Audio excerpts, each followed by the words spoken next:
और आइए अब इस प्रोग्राम को आगे बढ़ाता हूं।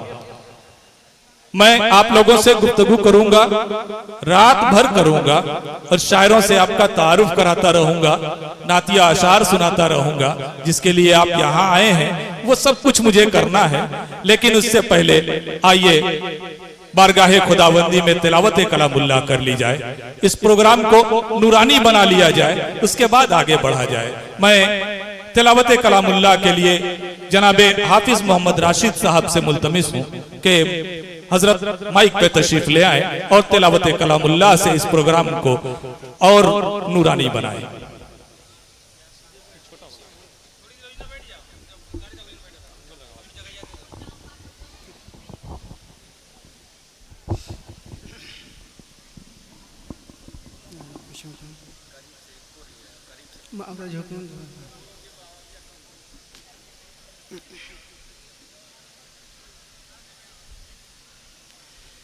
أعوذ بالله من الشيطان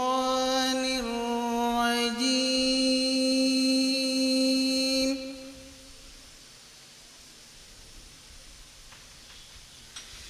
بسم الله الرحمن الرحيم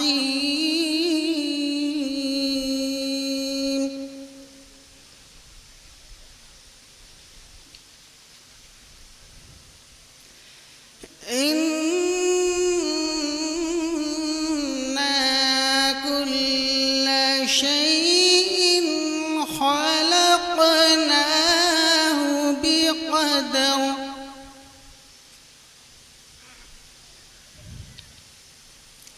وما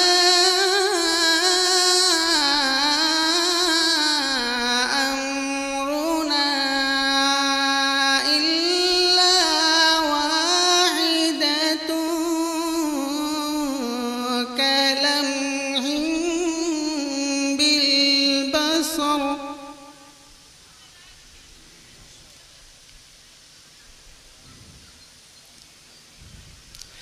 ولقد أهلكنا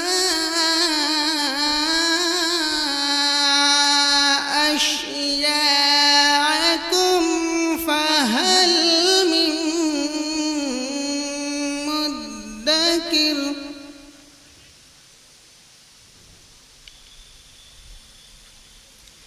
وكل شيء فعلوه في الزبر وكل صغير وكبير مستطر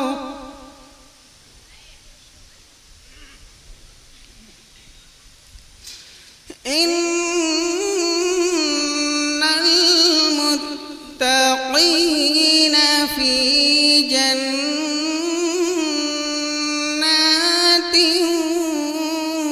ونهر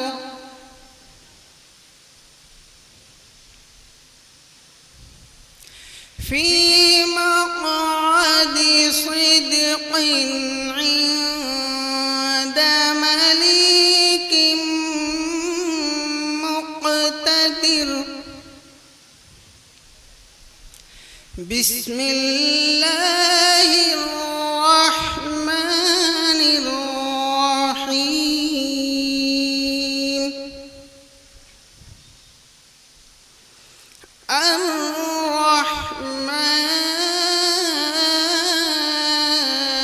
الرحمن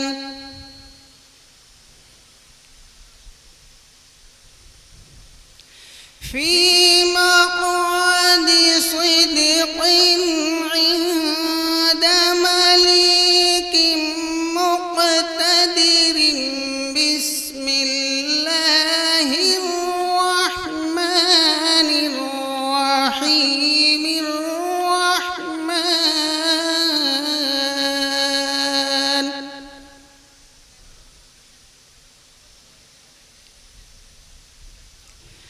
علم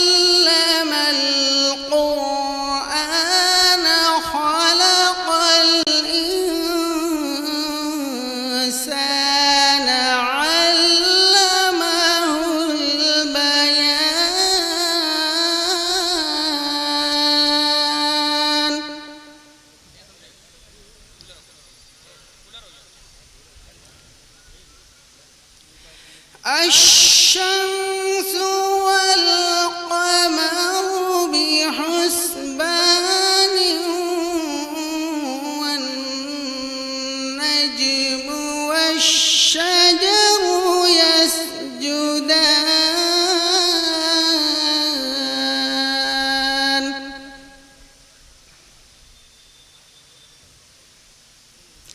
والسماء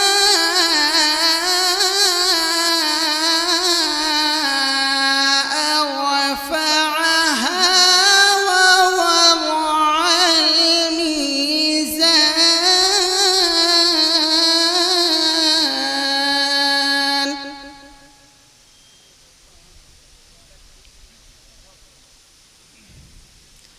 والأرض وضعها للأنام فيها فاكهة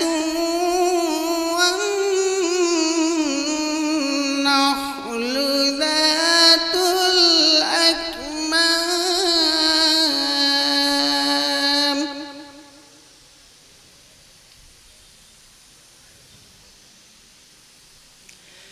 والحب ذو العصف والريحان فبأي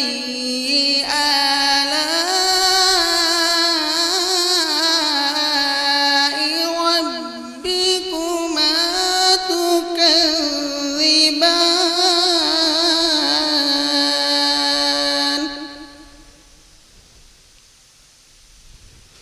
فبأي آلاء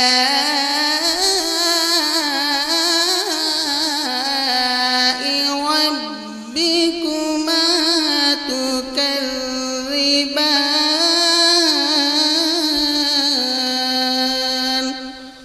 صدق الله العظيم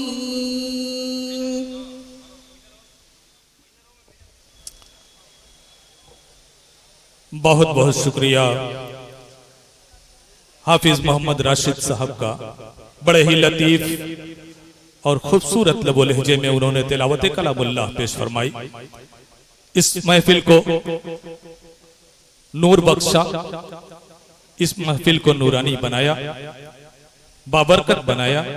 मैं उनका बहुत बहुत शुक्रगुजार हूं और आप तमाम हजरात का भी शुक्रिया अदा करना चाहता हूं कि आप तमाम लोगों ने जितनी मोहब्बत के साथ तिलावत कलामुल्लाह समाअत की है, मेरे पास अल्फाज नहीं है आप लोगों को दाद देने के लिए। मैं आप तमाम हजरात का बेपनाह शुक्रगुजार हूं। तिलावत कलामुल्लाह को खामोशी के साथ, अदब व एहतराम के साथ सुनना चाहिए और एक एक लफ्ज को अपनी जुबान से दोहराना चाहिए, मन के अंदर आवाज ना निकले। आइए हजरत, इस खूबसूरत माहौल में अब मैं तमाम शोरा को यके बाद इगरे आपके सामने पेश करूंगा। उससे कबल आप लोग ये तो जानते ही हैं कि ये मुशायरा, ये महफिल किस लिए सजाई गई है। नाते रसूल अकरम जनाब मोहम्मद रसूलुल्लाह सल्लल्लाहु अलैहि वसल्लम की मधो सताइश यहां की जाएगी, उनकी सीरत बयान की जाएगी। शेरी मजमुए में ढाल करके, शेरी पैकर में ढाल करके आपके सामने पेश की जाएगी।